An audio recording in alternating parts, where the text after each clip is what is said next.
오늘은 시편 강의 6번째 시간입니다. 나를 아시고 나와 함께 하시고 나를 지으신 주님이라는 제목으로 하나님 말씀 증거하도록 하겠습니다. 여러분 혹시 페이스북이라는 말을 들어보셨습니까? 페이스북은 2004년도에 설립된 회사인데 세계 최대 소셜 네트워크 서비스 회사입니다. 보통 SNS라고 이렇게 말을 하지요. 이 페이스북을 창업한 사람이 하버드 대학을 중퇴한 마크 저커버그라는 그런 사람입니다. 마크가 페이스북을 창업하게 된 계기는 이렇습니다. 2002년도에 이 마크가 하버드 대학을 입학하게 됩니다. 그런데 그 하버드 대학 기숙사에서 크리스천 룸메이트를 만나게 됩니다. 그의 이름이 발람 단 키입니다. 이 단이 마크에게 성경을 읽을 것을 권했습니다. 그러자 이 마크가 성경을 읽겠다고 이 단에게 말을 하자 단이 몹시 흥분했다는 이야기를 했다고 합니다. 마크가 성경을 펼치고 우리가 오늘 읽은 본문 시편 139편 1절로 4절을 읽기 시작했습니다. 여호와여 주께서 나를 살펴보셨으므로 나를 아시나이다.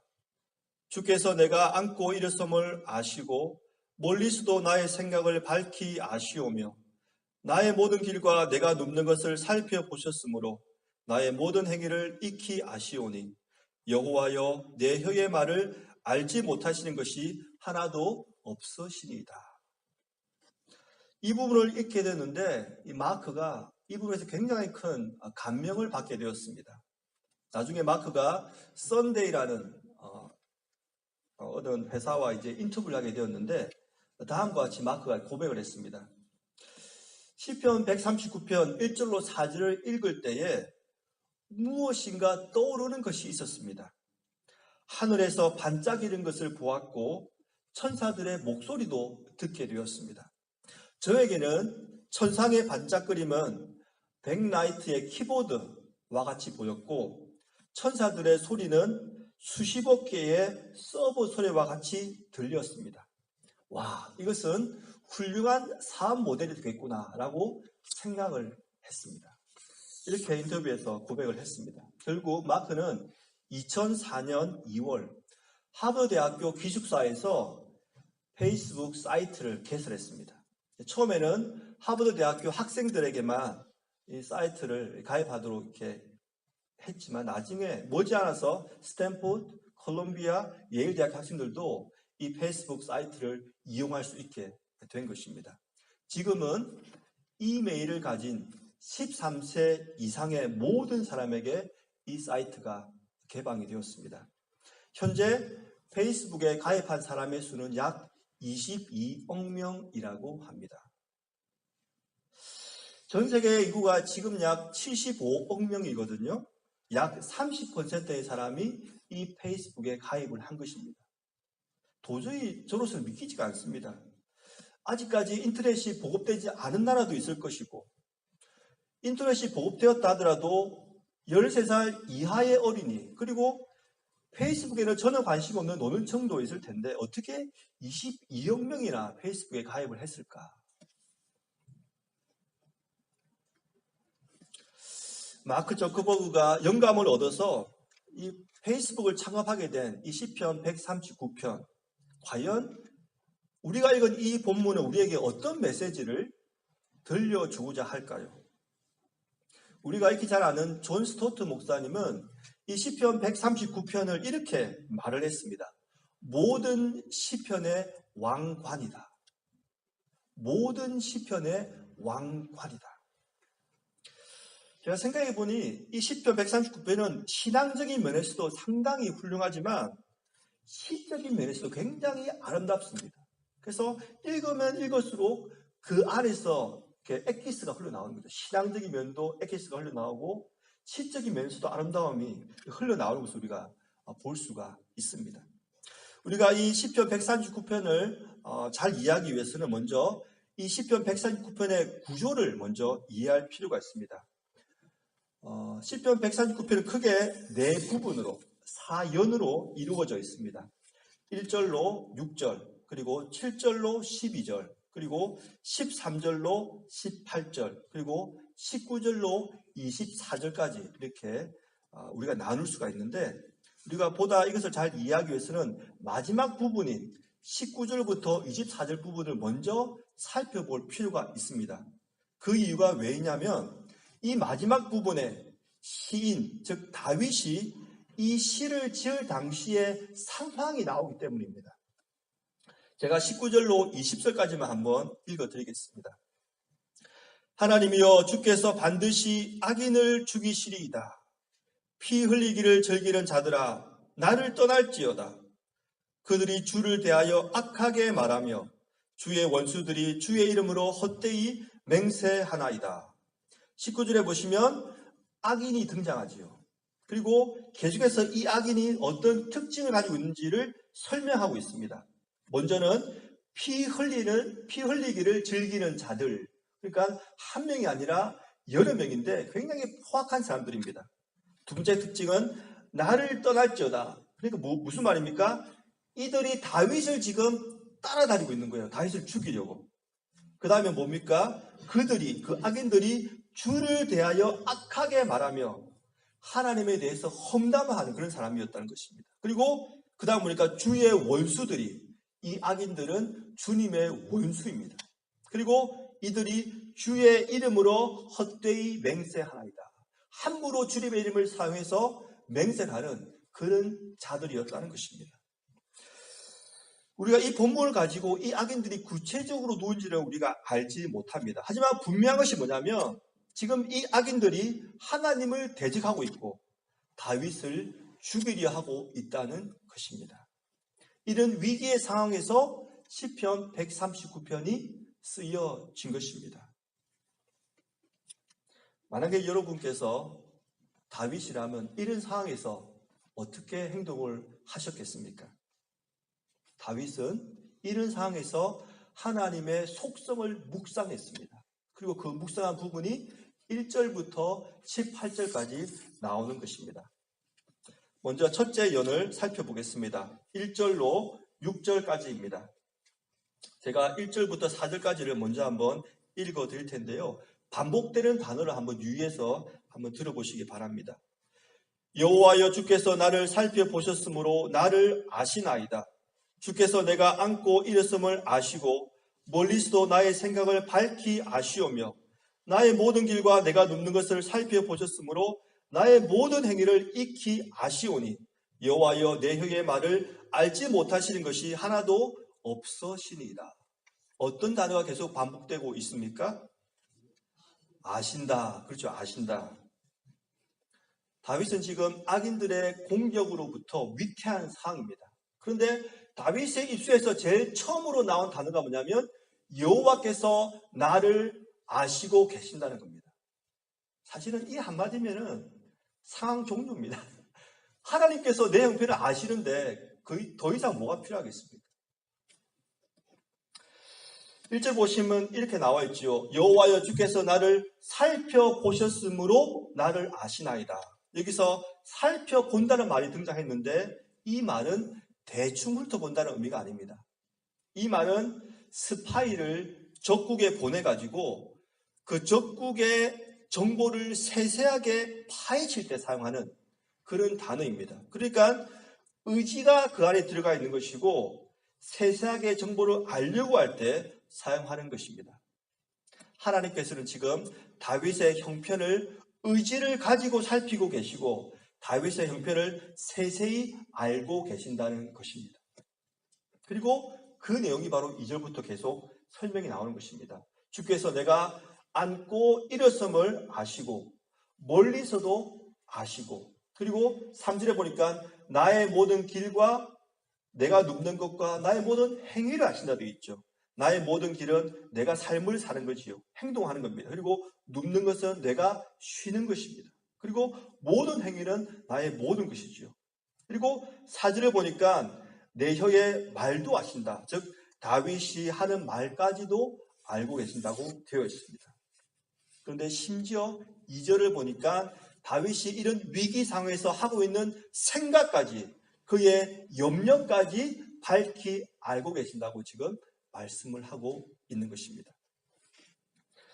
사랑하는 성도 여러분, 하나님께서는 우리 각자 개인의 형편을 의지를 가지고 살피실 뿐만 아니라 세세히 알고 계십니다.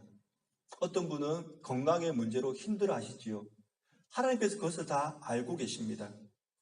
어떤 분들은 자녀의 신앙 문제로 지금 걱정하고 계시죠. 하나님께서는 그것도 다 알고 계십니다. 어떤 분들은 사랑하는 친구나 가족을 잃고 힘들어하는 분이 계시지요. 그 마음도 하나님께서 다 알고 계신다는 것입니다. 어떤 분들은 경제적인 문제나 미래의 불확실 때문에 염려하는 분이 계실 겁니다.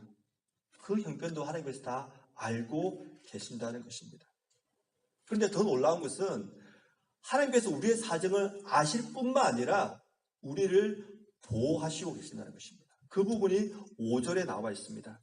주께서 나의 앞뒤를 둘러싸시고 내게 안수하셨나이다. 이 둘러싼다는 말은 보호하시고 복을 주신다는 그런 의미입니다. 욥기 1장 9절로 10절에 보면은 이런 말이 있습니다. 제가 한번 읽어드립니다. 사탄이 여호와께 대답하여 이르되 욥이 어찌 까닭 없이 하나님을 경외하리이까? 주께서 그와 그의 집과 그의 모든 소유물을 울타리로 두르심 때문이 아니니까. 주께서 그의 손으로 하는 바를 복되게 하사 그의 소유물이 땅에 넘치게 하셨나이다. 즉 하나님께서 욥의 개인과 집과 소유물을 울타리로 두르셨기 때문에 욥이 복을 받았다고 지금 말을 하고 있는 것입니다. 마찬가지입니다. 오늘 본문도 주께서 나의 앞뒤를 둘러싸셨기 때문에 다윗이 안전하게 거할 수가 있었던 것입니다. 저는 이 말씀 보면서 2018년 한 해 동안도 하나님 여호와께서 우리 자신 개인과 우리의 가정과 우리의 재산을 둘러싸 주셨기 때문에 보호가 될 수 있었다고 믿습니다. 여러분은 좀 어떠십니까? 이렇게 하나님께서 우리를 의지를 가지고 알려고 하시고 또 세세히 다 알고 계신데 이것이 여러분에게 불편하지는 않으십니까? 몇몇 신학자들은 시편 139편을 좀 부정적인 시각으로 보는 사람도 있습니다. 그리고 이 부정적인 시각을 보는 사람들을 돕는 구절이 7절에 나오는 것 같습니다. 내가 주의 영을 떠나 어디로 가며 주의 앞에서 어디로 피하리이까? 지금 시인이 주님 앞에서 피한다는 용어를 썼기 때문에 너무나 나를 잘 아시기 때문에 좀 불편해, 좀 도망가고 싶어. 이런 식으로 생각할 수도 있다는 것입니다. 그래서 유명한 구약 신학자 트램퍼는 이렇게 여기에 대해서 주석을 달았습니다. 시편 기자의 태도는 하나님에게서 달아나기 원했지만 경노하는 바다를 포함해 하나님이 모든 곳에 있으므로 피할 수 없었던 요나를 떠올리게 한다.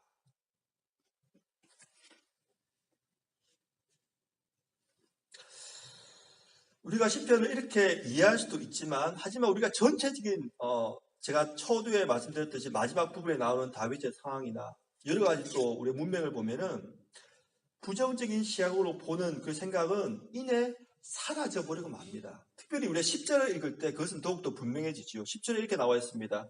거기서도 주의 소리 나를 인도하시고 주의 오른손이 나를 붙드시나이다. 하나님께서 우리를 인도하시고 붙드시는 분으로 묘사하기 때문에 결코 이 시편은 부정적으로 읽을 시는 아니라고 생각합니다. 존 스토트 목사님은 7절에 대해서 이렇게 주석을 달았습니다. 7절에 나오는 질문은 탈출을 꿈꾸는 것이 아니고 그를 붙들어 어디로든 인도하시는 하나님의 손에 대해서 기쁨이 가득 찬 놀라움의 표현이다. 이렇게 주석을 달았습니다. 우리가 어디로 가든지 하나님께서 우리를 인도하시고 붙드신다. 그런 확신과 기쁨에 찬 고백이라는 것입니다. 이제 7절부터 나오는 둘째 연에 대해서 한번 생각해 보겠습니다. 이 둘째 연은 나와 함께 하시는 하나님, 조금 다른 말로 하면 하나님의 무소부재하심에 대해서 지금 이야기를 하고 있습니다. 다윗은 이 부분에서 크게 세 부분으로 나눠서 설명을 하고 있습니다. 8절에 보시면 영혼의 차원에서 하나님께서 함께 계신다는 말을 하고 있습니다. 내가 하늘에 올라갈지라도 거기 계시며 스올에 내 자리를 펼지라도 거기 계시나이다. 그리고 9절과 10절에서는 공간적인 차원입니다. 바다 끝에 가서 거주할지라도 하나님이 거기서도 나와 함께 계신다. 그리고 11절과 12절은 시간적인 차원입니다. 흑암, 밤이라는 시간적인 개념이 나오기 때문입니다. 먼저 8절을 보시면 우리에게 약간 익숙지 않은 단어가 하나 등장합니다. 그것이 뭐냐면 스올이라는 단어지요. 이 스올은 히브리어인데 간단하게 말씀드려서 두 가지로 해석이 가능합니다. 첫 번째는 지옥, 두 번째는 무덤입니다. 지옥이라는 것은 죽은 자가 형벌을 받는 장소를 의미하고 무덤은 죽은 자가 묻히는 장소를 의미합니다. 그래서 이 스올을 어떻게 해석하냐에 따라서 8절을 두 가지로 해석할 수가 있습니다. 먼저 이 스올을 그냥 무덤으로 생각하면 8절 초반에 나오는 하늘도 그냥 하늘로 생각할 수가 있는 겁니다. 내가 하늘로 올라갈지라도 아니면 땅속에 내려갈지라도 하나님이 나와 함께 하신다. 이렇게 이해할 수가 있지만 조금 더 좋은 해석이 뭐냐면 이 8절은 영혼의 차원에 대한 부분이기 때문에 우리가 이 부분을 지옥으로 해석하는 것이 조금 더 바람직하다는 것입니다. 그래서 이 하늘은 하나님이 계신 곳 천국, 이 스올은 죽은 자가 형벌을 받는 지옥으로 해석해서 제가 한번 설명을 해드리겠습니다. 이 하늘은 히브리어로 샤마임입니다. 그리고 헬라어로 돌아오면 우라노스라는 단어로 사용할 수 있는데 우리가 익히 잘 알고 있는 주기도문 있지요. 하늘에 계신 우리 아버지여. 그 하늘과 똑같은 단어입니다. 그래서 이 하늘은 하나님께서 계신 그 천국을 의미하지요. 그리고 그 반대로 이 스올은 사람들이 형벌을 받는 장소인 지옥을 의미한다고 우리가 문맥상 해석을 할 수가 있습니다. 그렇게 봤을 때 다윗이 스올에 내 자리를 펼지라도 거기 계시나이다. 이것을 어떻게 해석해야 될까요? 이 말은 다윗이 지옥에 가겠다. 앞으로 지옥에 갈 것이다. 그런 해석이 아니고요. 내가 지옥에 가더라도 거기서도 하나님이 나와 함께 하실 거라는 강한 신앙의 표현인 것입니다. 이것은 참으로 대단한 신앙의 표현이고 하나님을 신뢰하는 표현이라고 볼 수가 있는 것입니다. 그리고 9절, 10절을 보시면 이제 공간적인 차원으로 넘어옵니다. 여기서 보시면 새벽 날개를 치며 바다 끝에 가서 거주할지라도 이렇게 되어 있습니다. 이 새벽 날개가 뭐냐면 아침에 수평선에서 올라오는 태양의 광선을 시적으로 표현한 것입니다. 이 태양의 광선은 아침에 올라올 때 굉장히 빠른 속력으로 땅 위에 임하게 됩니다. 다윗은 이 광선을 타고 바다 끝까지 가겠다는 것입니다. 그런데 거기에 가더라도 주님께서 여전히 나를 인도하시고 나를 붙들어 주신다는 그런 고백입니다. 굉장히 아름다운 시적 표현입니다. 그런데 왜 다윗이 지금 새벽 날개를 치고 바다 끝에 가고자 했을까요? 바로 악인들 때문이죠. 악인들이 피 흘리기를 즐기는 사람들이 자신을 죽이려고 달려오니까 내가 새벽에 올라오는 그 태양 광선을 타고서라도 저 바다 끝까지 가서 도망가겠다 그런 겁니다. 하지만 그곳에서도 하나님께서는 나를 인도하시고 나를 붙들어 주실 거라는 그런 신앙의 고백이 여기에 담겨 있는 것입니다. 이제 셋째 연으로 넘어가 보겠습니다. 13절부터 18절에 나오는 부분입니다. 이 부분은 나를 창조하신 하나님, 나를 창조하셨기 때문에 하나님의 전능하심이죠. 무에서 유를 창조하신 하나님, 하나님의 전능성에 대해서 말씀을 하고 있습니다. 제가 먼저 13절 말씀을 한번 읽어보겠습니다. 주께서 내 내장을 지으시며 나의 모태에서 나를 만드셨나이다. 한글 성경에 나와 있지는 않지만 히브리어 원어에 나와 있는 단어가 하나 빠져 있습니다. 접속사 키인데 영어로는 for입니다. for. 한글로는 왜냐하면 하나님께서 의지를 가지고 내 형편을 살피시고 또 아시고 그리고 나의 모든 어려운 상황 속에서도 나와 함께 하시고 나를 붙들어 주시는 그 이유, 그것이 왜인가가 13절부터 계속 나오고 있는 것입니다. 그 이유는 간단히 말씀드려서 하나님께서 나를 지으신 분이시기 때문입니다. 13절에 보시면 주께서 내 내장을 지으시며 나의 모태에서 나를 만드셨나이다. 하나님께서 나를 지으시고 만드신 분이기 때문에 하나님께서 이런 은혜를 나에게 주신다. 이렇게 고백을 하고 있는 것입니다. 우리가 기도할 때 하나님 아버지 이런 표현을 쓰지 않습니까? 어떤 분들은 이 표현에 대해서 좀 거부감을 가지고 계신 분이 있습니다. 엄연히 나의 육신의 아버지가 계신데 왜 하나님을 굳이 아버지라고 표현을 해야 합니까? 그냥 하나님, 여호와 그러면 안 됩니까? 그런데 성경을 좀 자세히 보시면 나를 정말로 만드신 분은 하나님이세요. 13절을 보니까 주께서 내 내장을 지으시며 나의 모태에서 나를 만드셨나이다. 여기서 우리에게 좀 생소한 단어가 나옵니다. 내장이라는 단어가 나오지요. 왜 하필이면 내장이라는 단어를 썼을까? 이 단어는 헬라어로 켈라요트라는 단어인데 우리가 굳이 번역하자면 콩팥입니다. 신장, 키드니. 그런데 히브리에서 이 켈라요트는 사람의 장기 중에 하나를 의미하지 않고 그 사람의 마음을 의미합니다. 마음. 만약 누군가가 여러분에게 여러분의 마음이 어디 있습니까? 이렇게 질문하면 여러분은 어떻게 대답하시겠습니까? 여러분의 마음이 어디 있습니까? 심장에 있습니까? 내 머리에 있습니까? 히브리인들은 이때 켈라요트 이렇게 말합니다. 나의 콩팥에 있습니다. 나의 심장에 내 마음이 있습니다. 이렇게 말합니다. 그러니까 이 표현은 뭐냐면 단순히 주께서 내 장기 중에 하나를 만든 것이 아니고 나의 진짜 나, 내 마음을 주께서 지으셨다는 것입니다. 그리고 내 모태에서 나를 만드셨다는 것입니다.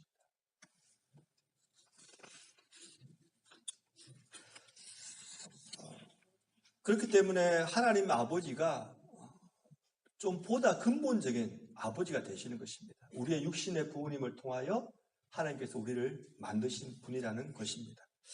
이제 16절 말씀을 한번 읽어보겠습니다.